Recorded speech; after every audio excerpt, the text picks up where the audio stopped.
Good to be with you live from Taiwan. I'm Tony DeCopel. The breaking news right now. President Trump and Chinese President Xi Jinping's meeting now just hours away. The big issues tonight: Iran, trade, AI. And what could be the biggest flashpoint of all, the future of Taiwan, which China is threatening to invade, and where we're broadcasting from tonight, this tiny democratic island in the shadow of a superpower, the microchip capital of the world, powering the things we use every day. What's at stake? I walked into Kroger for a few basic things, and I walk out feeling financially unstable. Back home, America's affordability crisis. We hear from consumers struggling with the rising cost of everyday essentials, food and gas, and so much more. Also developing tonight, overturned Alec Murdaugh's double murder conviction for the killings of his wife and son, thrown out. What happens next in a case that has captivated the nation? Rescued at sea, the new video tonight of the U.S. military saving 11 people who survived a plane crash. Gunfire! Plus, a 4-year-old girl rescued from a burning building in Tennessee. You will see it. This is the CBS Evening News with Tony DeCopel, reporting tonight from Taipei, Taiwan. And good evening. We are live from Taiwan, the first time CBS News has ever anchored from here. And right now, I'm just about 100 miles off the coast of mainland China, where leaders of the world's two great superpowers are convening tonight. On the surface, it might look like all the action is over there, where we will soon see images of President Trump and Xi Jinping as they negotiate the Iran war, tariffs, critical minerals, trade, and more. But if you zoom out from the state visit, you see one of the most important geopolitical stories of our time. And the big question tonight: will China, under Xi Jinping, try to take over Taiwan, risking war and economic catastrophe? This is what could happen here on these shores and in these streets if Xi decides to invade. He has already instructed his military to be ready to take this island by 2027. And Taiwan is, in the blunt words of Xi, the most important issue between his country and ours. In other words, while the food will be served in Beijing, the meal, in many ways, is right here. We have a team of correspondents on this story tonight with me in the region, including Weijia Zhang and Anna Korn in Beijing. And we're going to begin with Weijia, our senior White House correspondent who is traveling with the president tonight. Weijia, good evening.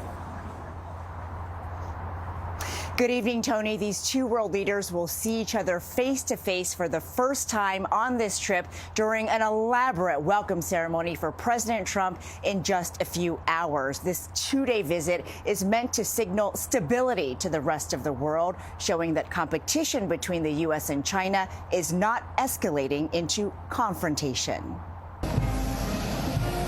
President Trump was given a red carpet welcome in Beijing, flanked by a military honor guard and 300 Chinese youth dressed in white and blue to match Air Force One's colors. The highly anticipated meeting with President Xi Jinping comes as Trump faces intense economic pressure at home caused by the lingering, costly conflict with Iran. It's going to be a very exciting trip. A lot of good things are going to happen. Trump regularly praises Xi and calls him a friend, but Xi sees Trump differently, according to Evan Medeiros, who served as President Obama's top advisor on China. I think he sees him as a leader that lacks strategy, a leader that's very impetuous, somebody who's driven by instinct and impulse. The Chinese look at Donald Trump as somebody that they can manipulate, because what the Chinese want more than anything right now is stability. Trump said he will ask Xi to open up China and brought a large entourage of American CEOs with him, including Elon Musk, Jensen Huang of NVIDIA, and Apple's Tim Cook, a group of companies worth more than $16 trillion. Their presence highlights Trump's focus for the trip: new business and trade deals. But the war in Iran will hover over this visit. And while Trump has said he does not need China's assistance, I don't think we need any help with Iran. Beijing is the biggest buyer of Iran's oil. And with boatloads trapped behind the U.S. blockade, it's in their interest to get the Strait of Hormuz reopened. It provides China with an opportunity to frame itself as a source of prosperity and stability in contrast to the United States, which is starting wars and disrupting the global economies. During Trump and Xi's last meeting back in October, the two reached a truce that halted a fierce trade war. But China wants even more tariffs relief, and they are expected to announce new plans to purchase more American beef, soybeans, and Boeing aircrafts. Tony? Weisha, thank you very much. And back here in Taiwan, there are real concerns that mainland China may want to reunify, and this will fall under communist control. For decades, U.S. presidents have remained steadfast in their commitment to defend Taiwan from that neighboring giant China. But there's concern that President Trump could change that, with consequences felt around the world. For China's President Xi Jinping, no issue is more critical than Taiwan. Beijing has called it the core of China's core interests, with reunification by force, if necessary, the center of Xi's agenda.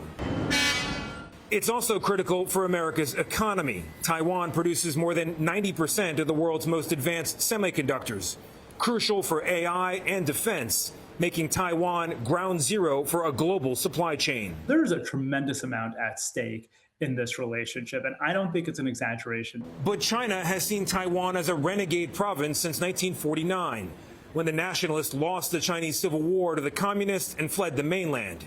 Today, it's an economic powerhouse with per capita GDP among the highest in the world. And for decades, the U.S. has played a role too, declining to recognize the Communist Party's claim over the island and selling Taiwan billions of dollars in arms every year. But now a new $14 billion package has been awaiting Trump's signature for months. And many here fear Xi will use trade deals to weaken U.S. support or change the status quo. There is definitely concern that he will trade away that arms sale in exchange for something else, whether that's for assistance on Iran or some kind of economic concession. President Trump's transactional approach is that everything's up for negotiation. Another issue to watch, of course, is microchips. The U.S. has barred Chinese companies from the most advanced microchips from companies like NVIDIA. China wants those chips, of course, to power its own AI companies and help them compete. But they could also end up powering China's military, and that's a concern. Let's bring in CBS News foreign correspondent Anna Quarren, who has lived in this region for 20 years. Anna, thank you very much for joining us tonight. You were in Taiwan just a few weeks ago. You spoke to a deputy foreign minister about concerns regarding the Chinese mainland. What's on their mind? Look, publicly, Tony, they said America has our back. Privately, there are deep concerns that its most dependable ally could sell it out for a grand bargain with China. And really what has prompted these fears is President Trump's recent comments that he is willing to discuss U.S. arms sales to Taiwan with President Xi. This is unprecedented. And since the late 1970s, Tony, the U.S. has sold more than $50 billion worth of arms to the Taiwanese for their national defense. So, Anna, on the issue of Taiwan, what does President Xi want from President Donald Trump? So Xi wants reunification. He has said this time and time again. He's claimed that it is unstoppable. And look, this has been the position since the inception of the Chinese Communist Party, but it has become an obsession under Xi. He wants the U.S. to stop selling arms, to change its posture, and to reduce its support of Taiwan, Tony. Anna, thank you very much. We're going to have more on the summit later in the broadcast, but right now we're going to turn back to the U.S. and news on the economy. That troubling news about inflation. Wholesale prices seeing their highest annual increase in more than 3 years. Jolene Kent has these details. Nationwide, inflation is getting worse, and shoppers are feeling it. Life's tough, and you just got to make the best of it. New economic data show that prices for wholesale products jumped 6% last month compared to a year ago. That's the fastest spike since December 2022. Driving the increase, gas prices surging 15.6%. In Florida, Markeisha Mack can't escape it, filling up twice a week. I'm not asking for $1 million. I just want to be able to take care of what I need to take care of. Do you think you're going to have to raise prices? Absolutely, but we're going to do it carefully. In Burbank, California, Alan Arzoyan has owned Handy Market for over 50 years. We can't be competitive. Our wholesale prices have increased so much, and people lose that extra spendable income. I guess we'll all be ordering from Amazon. What do you think grocery prices are going to look like in the next 6 months? Well, if they continue like they have in the last 3 months, you're looking at inflation of a minimum of 0.5% per month. It could go up another 4%, and then you're looking at rates of what we had during Biden. When I asked Alan here at Handy Market how he'd sum up the economy in one word, he said difficult, because restocking his shelves, he's paying those higher wholesale prices while his customers are cutting back. This as inflation is going up faster than average hourly wages for workers. Tony? Jolene, thank you very much. We're going to turn now to a big new development in the Alec Murdaugh double murder case. His trial drew national attention, of course, a prominent legal dynasty, wife and son murdered. Murdaugh's conviction tossed aside today by South Carolina's Supreme Court. Our Mark Strassman has the update. Guilty verdict. Alec Murdaugh's double murder drama still has it all. A new trial ahead gives new life to this Southern Gothic saga. I would never hurt Maggie Murdaugh. I would never hurt Paul Murdaugh under any circumstances. Murdaugh denied killing his wife and son in 2021. Prosecutors claimed he shot them to distract from embezzling millions from his law firm and vulnerable clients. South Carolina's Supreme Court unanimously vacated those murder convictions, blaming County Clerk Becky Hill for shocking jury interference, denying Murdaugh his right to a fair trial. When deliberations began, for example, Hill allegedly told the jurors, "Well, this shouldn't take us long." She later wrote a tell-all book about the case. This is Alec Murdaugh. Documentaries and movies about the bizarre case showcase the Murdaughs, a storied, powerful, and problematic family in South Carolina's Low Country. Alec Murdaugh's lawyers said they look forward to a new trial, which prosecutors promise is coming. We believe we have a duty to obviously pursue justice, to all means. Have you been surprised by the never-ending fascination with this case? It's a fascinating case. I mean, every single time that you thought it couldn't get stranger or more interesting, it did. Murdaugh will also remain in prison because he was also sentenced to decades behind bars for his financial crimes. Tony? Mark, thank you very much. We're going to turn now to the hantavirus outbreak linked to that cruise ship we've been covering. 3 people in Kansas, people who came into contact with an infected passenger, are now being monitored. Our Ian Lee has more on that, plus news of a separate cruise ship outbreak of a different virus. We have a dresser and a fridge. Jake Rosemarin is one of the 16 Americans at the University of Nebraska Medical Center being monitored for signs of hantavirus. I feel well, I have no symptoms, and I'm just ready to cope with the next 40 days left here in quarantine. None of the patients are showing symptoms, but one person is in the biocontainment unit waiting for test results. We're doing our routine screening, twice a day temperature checks and twice a day symptom checks, and everyone's asymptomatic. Officials previously said the person tested positive for the virus, but now say those results were inconclusive. There are 8 confirmed cases of hantavirus coming from the Hondias, including a French woman currently on life support. French health officials tonight are dealing with another cruise ship crisis. A suspected norovirus outbreak aboard the British ship The Ambition has killed 1 passenger and sickened dozens.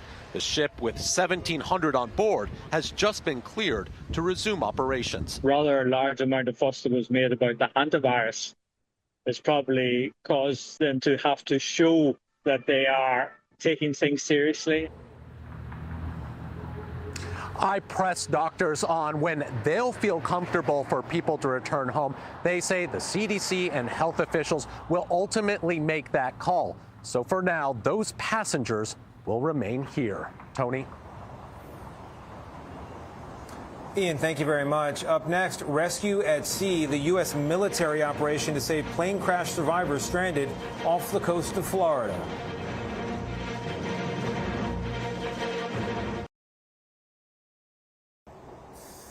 We're getting our first look tonight at video of a U.S. military rescue after a small plane crashed off of Florida's East Coast Tuesday. The passengers stranded at sea for hours.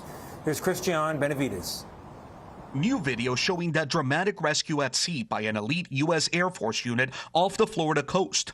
Members of the 920th Rescue Wing spotted 11 survivors of a downed aircraft on life rafts in 3 to 5 foot seas. Here you see one of the survivors raising their arm.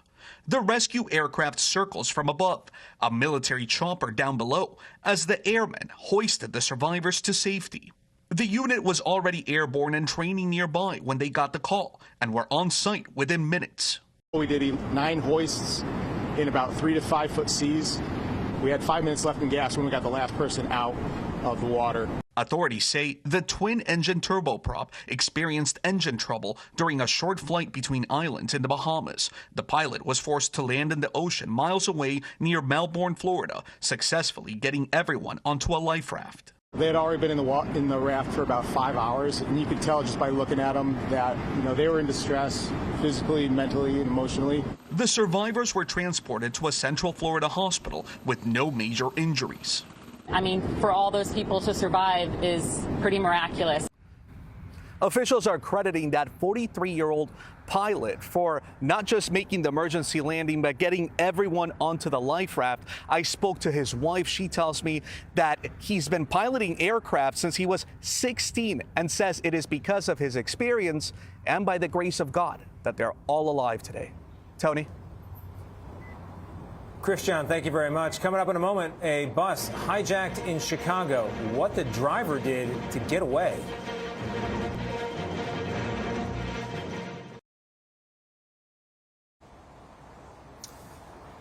Sentencing today for a Utah mom accused of murder. Author Corey Richins was sentenced to life in prison without parole for poisoning her husband in 2022.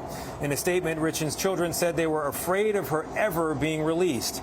Her attorney said they plan to file an appeal for a new trial. A Tennessee police officer is being called a hero tonight for risking his life to save a family in a fire. Hey, come here.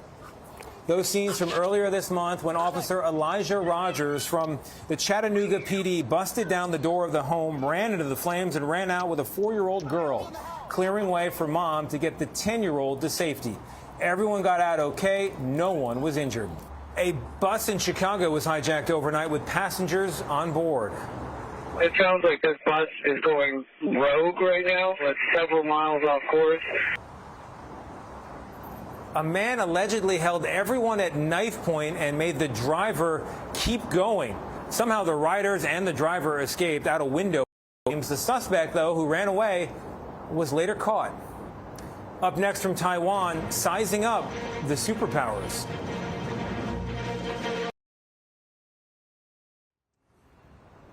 Finally tonight from Taiwan, as President Trump and China's Xi Jinping prepare to meet, you will hear a lot about American decline and the rise of a powerful new China. The Chinese certainly believe it, but is it true? Xi's China is a marvel by many measures, is the world's second largest economy, producing almost 30% of the world's manufactured goods. They have high-speed rails that put the Acela to shame. And China has lifted millions of its citizens out of poverty, making things like the iPhones in your pocket and mine.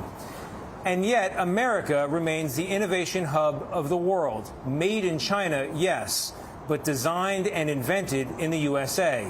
New drugs, new discoveries, new inventions, new space missions. Xi boasts of the country's industrial might, and it's impossible to deny that fact. China's population is in decline, though, well below replacement rate. Unemployment is high, with millions in rural provinces living in poverty and massive housing complexes that now sit empty. Most importantly, and perhaps I'm stating the obvious here, none of these problems are a topic on the Chinese evening news. In fact, pessimism itself is forbidden on the Chinese internet. The freedoms we have, they simply do not. That's another day in America and the world. I'm Tony DeCopel, live from Taipei, Taiwan. Good night.